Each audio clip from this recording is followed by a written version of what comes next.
Chicago. I'm back again like I never left. Had a few technical difficulties, but we are back. Nevertheless, I'm Pastor Kevin Jones.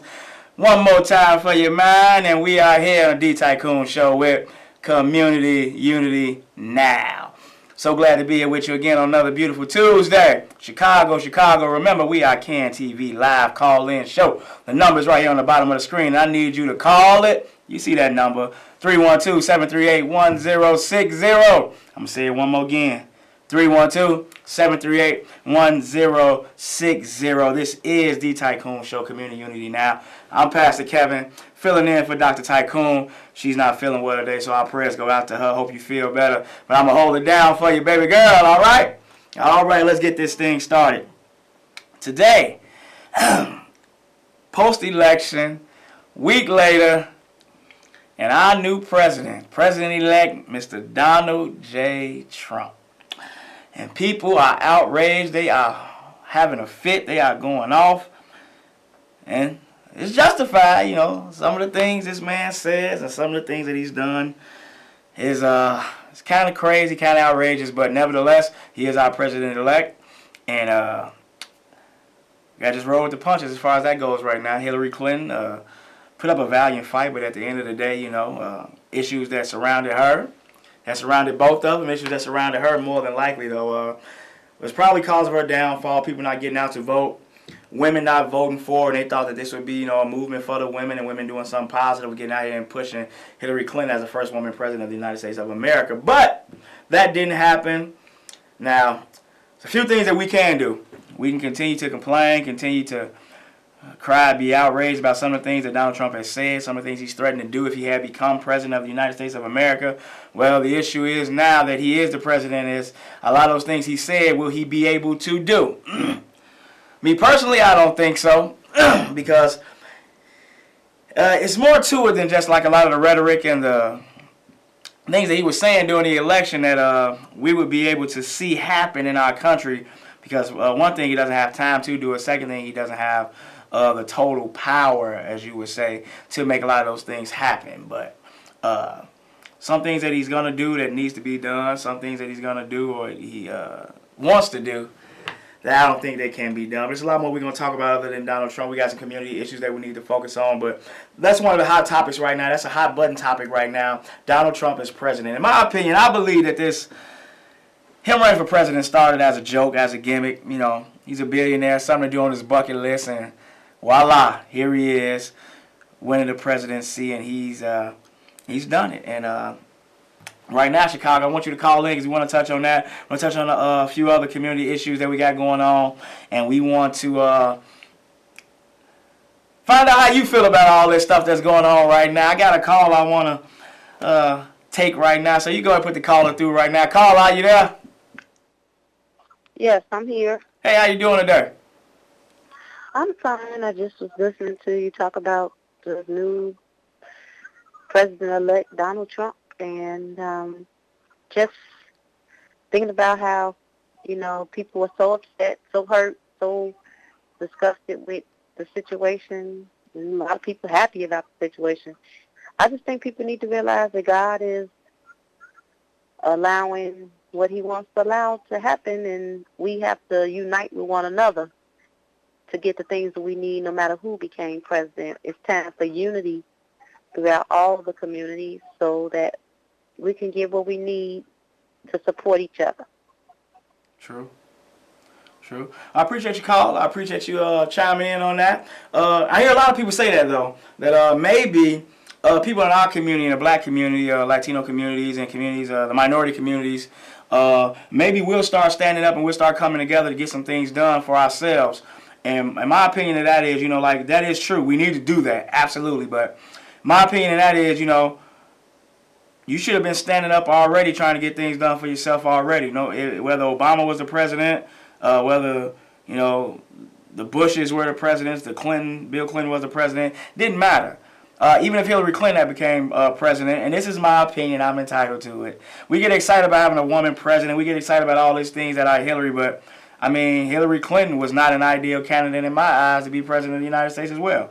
So we got to be careful about, like, you know what I'm saying, what we want and what we asking for and what we, you know, we fail not to do what, you know, our we've been, asked to do. A lot of people didn't go out and vote. They saw it as voting for the lesser of two evils. They saw it as, people weren't worthy of their vote, or, like people that just felt like, this election or this go around, I'm not going to participate. I'm not going to exercise my political right to go out and vote. Some people switched up on us. They like, we're not going to go with the Democratic Party because the Democrats have failed us for 50 some odd years. We're not going to go with the Republicans because the Republicans are, all of them are politicians. And I'm going to give you a little insight about Donald Trump. Mr. Trump is not a politician. He's a man, and he's a person that just speaks his mind and says what he feels.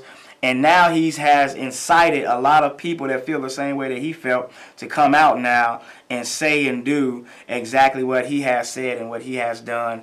And you got to understand that, like, he doesn't have to hold his tongue because of some of the things he says, because he doesn't have to think about, at least before he didn't have to think about what it is he had to say. So now when Donald Trump says things, I'm hoping that he has somebody in his corner that he holds him accountable about some of the things that he says, some of the things that he does, because being a president of the United States, the leader of the free world, the wealthiest country in the world, he has to be held accountable for the things that he says. Should have been held accountable for the things that he says and the things that he's done before he's even able to run for president, because we understand it's a double standard.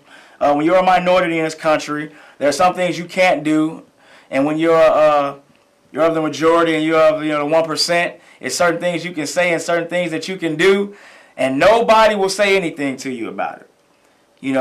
My whole thing is I didn't need a bigot, a sexist, a racist, or anything like that in the White House, but that's what we seemingly have. We don't need a crook. We don't need a liar. We don't need someone that's going to duck and dodge their accountability, and that's what we would have had in Hillary Clinton. So it is amazing that, the double standard that is held in this country, and I know I got another caller, double standard that's held in this country as far as our people go, as far as minorities, even minorities with money and finance, who don't step up to the plate, who don't come back to our neighborhoods and contribute and give back. So we as the people, we who are here and have the voice, have the ability, have the power, and I ain't talking about money and finances. Of course we need resources, of course we need those things, but we just need effort. We need to come from out of our comfort zones. We need to go out into our neighborhoods. We need to go talk to these young men and women. We need to go out there where it's really going down and where people are hurting, where people are broken, where there's dysfunction. And we need to try to bring some sort of calming influence to that. And I know it seems hard. I know it seems hurtful but if we keep continuing to focus on Donald Trump, we'll continue not to focus on the things that need to get done in our community. So I'm going to touch on that in a minute, but I got another caller. Go ahead and send the caller through. Caller, are you there? Hello, yes, I'm here. How you doing today? I'm fine. I wanted to say I listened to Donald Trump's victory speech, and in my opinion, I enjoyed his victory speech.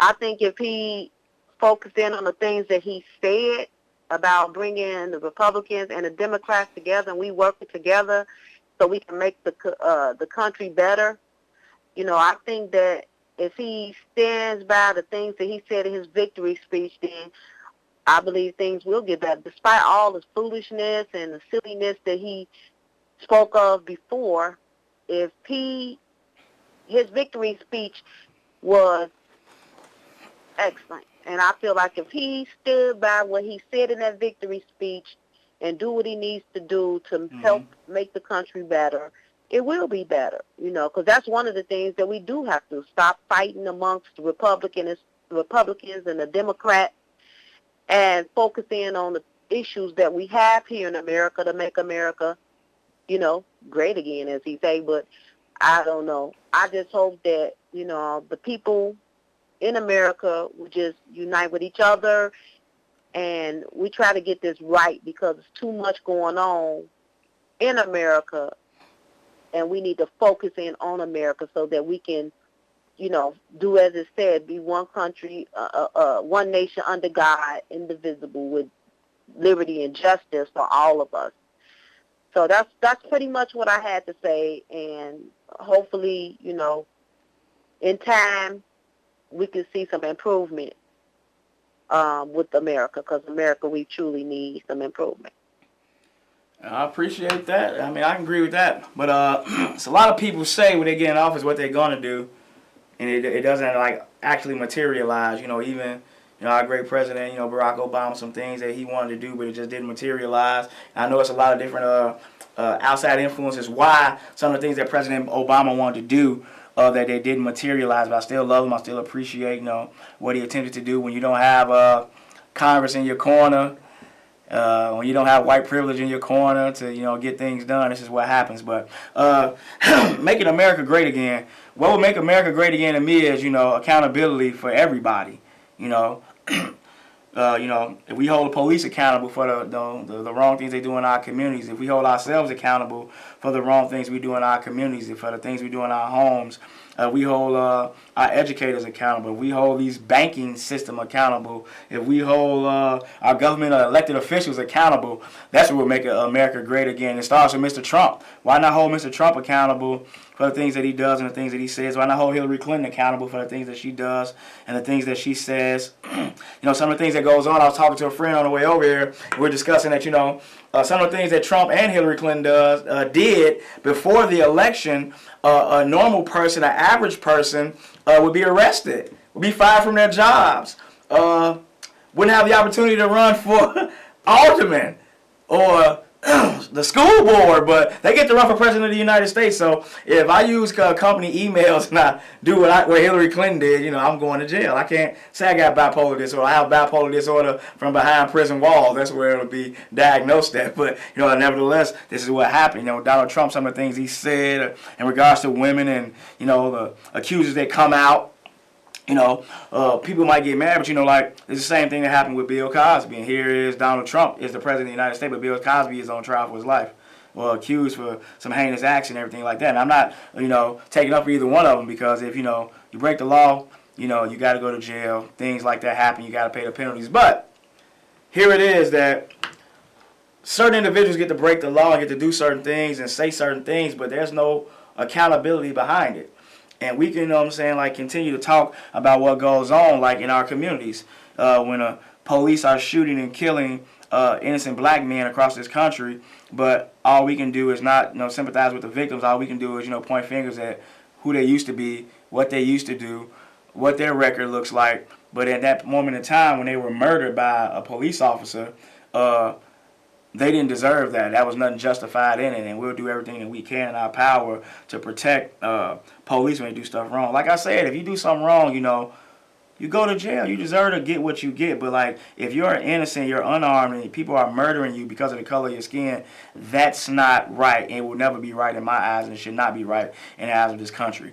But, nevertheless, we're approaching I want to say close to 3,100 shooting victims. Somebody has got a bullet in their body this year since January 1st, 2016. Up until now, the year's almost over. We're at about 3,100 shootings in Chicago. And that's really a shame. That's really terrible. And we really got to do better as a city. We really got to do better as a community. And that's why I'm challenging. We got all these challenges going on. I see the mannequin challenge. I see all that. I see all kind of challenges going on. Let's do the accountability challenge. Let's stand up and be accountable for our own homes, for our own neighborhoods, for our own families, in our own communities. Let's make, I want to challenge our elected officials today. City Council, I'm challenging you today. Be accountable for what you do in office. Be accountable to and for the people that you're sent in there to represent. State's Attorney Kim Foxx, you're in there right now, so let's have the accountability challenge. You made it. I'm proud of you. Woo!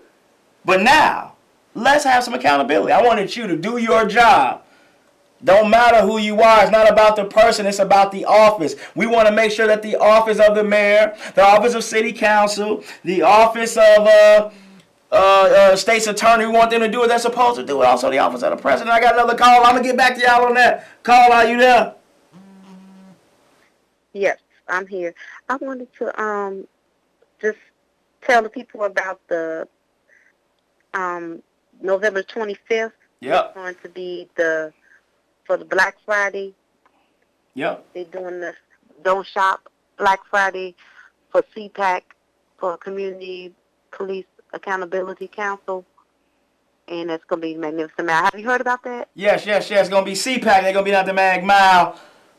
November 25th, right, 10 a.m., Mag Mile in front of the NBC building, I believe, 10 a.m. They will be out there. No revenue. They will not allow them to make revenue in our city if we cannot get what we want. We didn't want IPRA, and Fraud Emmanuel gave us COPA after he took away IPRA, and we went crying CPAC, hollering CPAC, Civilian Police Accountability Council, from the Alliance of Political Racial Repression. They have been strong out here doing this. Frank Chapman, I love you. Mike Elliott.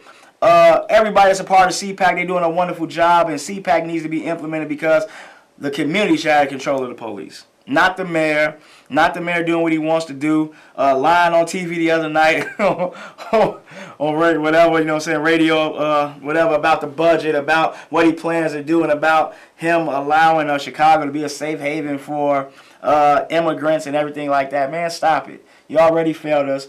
We don't want you. You need to just, be accountable about what you did in regards to Laquan McDonald. How you covered up a murder so you can be elected mayor of Chicago again. You held that tape, you held what was going on, and you approved some hush money, and all you aldermen, you all should be ashamed of yourself. But anyway, accountability. I want to get back to that accountability challenge. But if you can be there, 10 a.m., November 25th, CPAC, and a lot of other organizations that are out here fighting, wanting justice, wanting the right things to be done. They're going to be out there 10 a.m., November 25th, Mal, shut it down. Don't get what we want. We're going to shut it down. Let Chicago keep calling, man. D-Tycoon Show, Community Unity Now, 312-738-1060. And I want to challenge you, man, Pastor Kevin, right now. Challenge you to be accountable for what goes on. That goes for me. That goes for everybody. I want us to be accountable for what goes on in our homes. And I'm challenging all these other pastors. All these pastors that got, people coming to your churches, the same ones you getting their tithe money, the same ones you getting their offering money, the same ones that's coming to see you every week, every couple days a week, that's sacrificing themselves, their time, their children, their families to come be a part of your ministry. I'm challenging you to come out there in the streets and make noise about what's going on, because if you don't know this is a demonic force that's going on in our communities and what's going on in our streets and in our city, you should be out there fighting for it as well. And the church is going to be held accountable for not being out there. So I would love to see you. And for the pastors that are out there, I love you, man. Pastor Brian and a lot of other people that's out there fighting and working. Pastor Greer, I love you. And the rest of the believers that's in the body that's out there putting in work, I love you and I appreciate you. Got another call. I'm going to take a call before I leave. Call, are you there? Call, are you there? Yeah. Hey, Pastor, can you tell us about the Laquan Law, what the Laquan Law means? Oh, thanks for reminding me. Laquan Law is House Bill 6616. House Bill 6616. Laquan Law is recall legislation for the three entities that we feel are responsible, we deem responsible for the murder and the cover-up of Laquan McDonald 2 years ago on 41st Pulaski. It's a recall legislation for the mayor of Chicago, City Council, and also the State's Attorney's Office. They're not doing what's supposed to do. Recall legislation will not have us wait 4 years to get those certain entities out of office. We'll have a recall legislation, certain protocols that go along with it to get that done, but we will be able to do that and put the candidate in place that's going to fight for us and be a voice for the people in City Council, the State's Attorney's Office, as well as the Mayor's Office. So recall legislation, Laquan Law. Man, talk to your local state reps, your state senators. We need to get this implemented before they break session again in December. They went back to session today down in Springfield, but it is House Bill 6616, and we need to get that done. Shout out to everybody that's been working. Shout out to my boy Will Calloway and everybody else that has something to do with the Laquan McDonald and especially Laquan Law. Like I said, Pastor Brian, Pastor...